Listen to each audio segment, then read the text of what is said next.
नमस्कार बच्चों, कैसे हो आप सब। उम्मीद करता हूं कि आप सब अच्छे होंगे, स्वस्थ होंगे और आपकी पढ़ाई भी बहुत अच्छी चल रही होगी और वर्कशीट के माध्यम से पढ़ाई को आप एंजॉय कर रहे होंगे। तो बच्चों शुरू करते हैं आज की वर्कशीट। और आज की वर्कशीट है क्लास 7 के विज्ञान की वर्कशीट नंबर 12। आज की वर्कशीट में हम लोग प्राणियों में पोषण को समझने वाले हैं और घास खाने वाले जंतुओं में पाचन कैसे होता है, इस चीज को हम जानेंगे। तो बच्चों वर्कशीट शुरू करने से पहले मैं आपको याद दिला दूं कि आपने अभी तक अगर हमारे चैनल को सब्सक्राइब नहीं किया है तो सबसे पहले चैनल को सब्सक्राइब कर लें, उसके बाद बेल आइकन का बटन भी दबा लें ताकि सारे वीडियो के नोटिफिकेशंस आप तक पहुंचते रहें। तो लेट्स स्टार्ट। आप हमको सबसे पहले यह बताइए कि आप लोग किसी मवेशी को देखें, कैटल्स जो बैठकर जुगाली करती हो, मुंह चलाती हो और ऐसा लगता है जैसे बैठे बैठे वो कुछ चबा रही है। और अगर आप गाय देखें, भैंस देखें, बकरी देखें या बैल देखें तो वो लोग हमेशा इस काम को करते रहते हैं। आखिर वो ऐसा क्यों करते हैं, क्या आपकी जानने की कभी इच्छा हुई? ऐसी ही एक घटना घटती है कोमल के साथ, जो कक्षा 7 की एक विद्यार्थी है। एक दिन नजदीक के पशुशाला में शैक्षिक भ्रमण पर गई। शैक्षिक भ्रमण कहते हैं एजुकेशनल टूर, जिसको कि बच्चों को कुछ सिखाने के लिए किसी खास जगह पर ले जाया जाता है, कुछ शिक्षा देने के लिए ले जाया जाता है। तो उस तरह के एजुकेशनल टूर में शैक्षिक भ्रमण पर वो गई एक पशुशाला में, जहाँ पशुओं को रखा जाता है। वहां उसने देखा कि गाय तथा भैंस आराम करते हुए भी अपना मुंह चलाए जा रही थी, जुगाली किए जा रही थी, जो कि वो आराम से बैठी हुई थी, पूरी तरह कंफर्टेबल थी और लेकिन फिर भी वो अपना मुंह चलाए जा रही थी, चलाए जा रही थी, चलाए जा रही थी। तो कोमल ने देखा कि वो तो कुछ खा नहीं रही है, बाहर से कुछ ले भी नहीं रही है, आखिर भोजन को इतनी देर तक वो चबा क्यों रही है। ये उसके लिए उत्सुकता का विषय था कि जब उसके मुंह में कुछ है ही नहीं तो वो चबा क्या रही है। इस चीज को आज हम समझने वाले हैं कि पशु बैठकर बिना भोजन मुंह में लिए क्या चबाते हैं। घास खाने वाले जंतु घास मतलब भोजन को जल्दी जल्दी निगलकर अमाशय के एक अलग भाग में भंडारित कर लेते हैं। जैसे आपने ऊंट के विषय में सुना होगा कि ऊंट पानी पीकर अपने कुएं में रख लेता है, उसी तरह घास खाने वाले जितने भी जंतु होते हैं, सारे जंतु जल्दी जल्दी जब उनको भोजन दिया जाता है तो जल्दी जल्दी निगल कर उनके पेट में एक अलग अमाशय बना होता है और उस अमाशय के एक अलग भाग में रख लेते हैं और यह भाग रूमेन कहलाता है, जिसको कि प्रथम अमाशय के नाम से हम लोग जानते हैं। तो यह देखिए, ये ग्रीन ग्रीन वाला जो क्षेत्र है यह रूमेन है और यह कोई भी चारा खाकर जल्दी जल्दी इसमें भर लेते हैं। रूमेन में भोजन का आंशिक पाचन होता है, जिसे जुगाल कड कहते हैं। तो रूमेन जो प्रथम अमाशय होता है, पहला अमाशय होता है, पहले अमाशय का भाग होता है, उसमें आंशिक पाचन होता है और उस क्रिया को जुगाल कहते हैं, कड कहते हैं।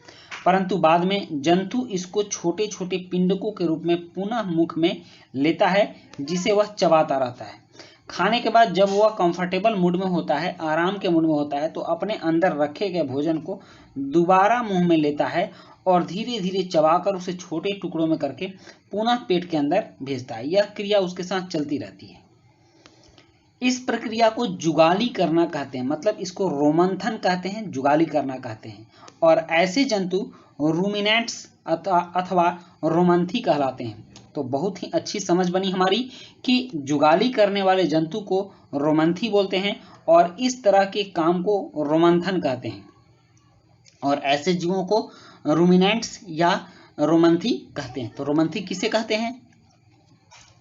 जो जीव भोजन को जुगाली करते हैं, जो खाना खाने के बाद भी जुगाली करते रहते हैं, उनको रूमिनेंट्स बोलते हैं या रोमंथी बोलते हैं। और जुगाली करना को रोमंथन बोला जाता है। आप इसका कॉन्सेप्ट क्लियर कर लीजिएगा। अब है, घास में सेलुलोज की प्रचुरता होती है, जो एक प्रकार का कार्बोहाइड्रेट होता है। सेलुलोज या सेलुलोज, इसको कहीं कहीं सेलुलोज भी बोलते हैं। तो जो घास होता है या फिर पुआल होता है या गेहूं की भूसी होती है, जो भोजन हम लोग गाय को देते हैं, या चोकर होता है, तो उसमें क्या होता है, उस चोकर में नहीं, सॉरी, पुआल में, गेहूं की भूसी में और घास में सेलुलोज होता है और सेलुलोज में की प्रचुरता होती है। सेलुलोज एक प्रकार का कार्बोहाइड्रेट है और आप कार्बोहाइड्रेट के बारे में जानते हैं, कार्बोहाइड्रेट शरीर में क्या देता है, तो यह ऊर्जा देता है। तो पशुओं को ऊर्जा घास में उपस्थित सेलुलोज से मिलती है। और रूमिनेंट्स मतलब जो रोमंथी जीव होते हैं, जो जुगाली करने वाले जीव होते हैं, तो रूमिनेंट्स में भोजन के सेलुलोज का पाचन क्षुद्रांत, जिसको कि हम लोग छोटी आंत बोलते हैं, एवं बृहद्रांत के बीच एक थैलीनुमा संरचना जिसे अंधनाल कहते हैं में कुछ जीवाणुओं द्वारा किया जाता है। मतलब कि पशुओं के छोटी आंत में ये उसकी जो आंतड़ी है वो काफ़ी उलझी हुई रहती है और उसके बाद बड़ी आंत मोटी सी होती है। तो इनके बीच में एक संरचना होती है और इस संरचना को अंधनाल कहते हैं। मतलब कि छोटी आंत और बड़ी आंत के बीच में एक संरचना होती है, इस थैलीनुमा संरचना होती है और इस थैलीनुमा संरचना को अंधनाल बोलते हैं। और इस अंधनाल में कुछ जीवाणु होते हैं जो इन सेलुलोज का पाचन करते हैं। ये जीवाणु मनुष्य के आहार नाल में अनुपस्थित होते हैं और मनुष्य के आहार नाल में ये बिल्कुल नहीं होते हैं, क्योंकि मनुष्य का क्षुद्रांत के बाद सीधे भोजन डायरेक्ट बृहद्रांत में जाता है, बड़ी आंत में जाता है, छोटी आंत से बड़ी आंत में जाता है। उसको बीच में कहीं स्टे नहीं करना होता है और बीच में ना ही कोई इस तरह का की थैलीनुमा संरचना होती है और ना ही ऐसे जीवाणु होते हैं जो सेलुलोज का पाचन कर सकें। इसलिए मनुष्य सेलुलोज को नहीं पचा सकता है, उसको नहीं खा सकता है। बात समझ गए? रोमंथी क्या होता है, रोमंथन क्या होता है और जुगाली करना क्या होता है, प्रथम आमाशय क्या होता है, रुमेन क्या होता है, इस चीज को आज की वर्कशीट में हम लोगों ने बहुत अच्छे तरीके से समझा। अब यहाँ कुछ प्रश्न है, जैसे कि रुमेन किसे कहते हैं, रूमिनेंट्स के 3 उदाहरण लिखिए, मनुष्य सेलुलोज के पाचन क्यों नहीं कर सकता है, और रिक्त स्थान है कि घास में डैश की प्रचुरता होती है, जो एक प्रकार का डैश है, जंतु जो जुगाली करते हैं वो डैश कहलाते हैं। तो चलिए इन प्रश्नों के उत्तर लिखते हैं। प्रश्न 1 है, रुमेन किसे कहते हैं, तो प्रथम आमाशय को रुमेन कहते हैं। रुमेन जो भोजन का आंशिक पाचन होता है, रुमेन में भोजन का आंशिक पाचन होता है। अब है रूमिनेंट्स के 3 उदाहरण लिखिए, तो रूमिनेंट्स कौन होते हैं, जुगाली करने वाले जानवर, तो गाय, भैंस और बकरी, ये रूमिनेंट्स के 3 उदाहरण हो सकते हैं।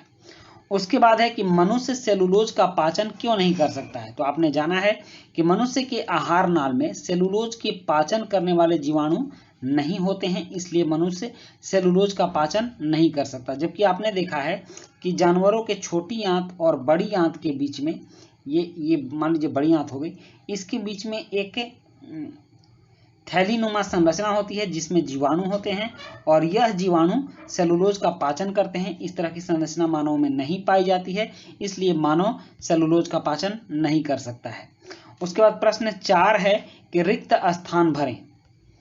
घास में डैश की, जहां जहां ये ग्रीन कलर का वर्ड है, यह आपका वो शब्द है जो खाली स्थान में भरना था। तो घास में सेलुलोज की प्रचुरता होती है जो एक प्रकार का कार्बोहाइड्रेट है। जंतु जो जुगाली करते हैं वे रोमंथी कहलाते हैं, वे रोमंथी कहलाते हैं। तो बच्चों ये थी आपकी आज की बहुत ही आसान सी वर्कशीट और इसी वर्कशीट के साथ ये वीडियो समाप्त होता है। वीडियो अच्छी लगी हो तो लाइक, सब्सक्राइब, कमेंट जरूर कीजिएगा। मिलते हैं नेक्स्ट वीडियो में। Thank you.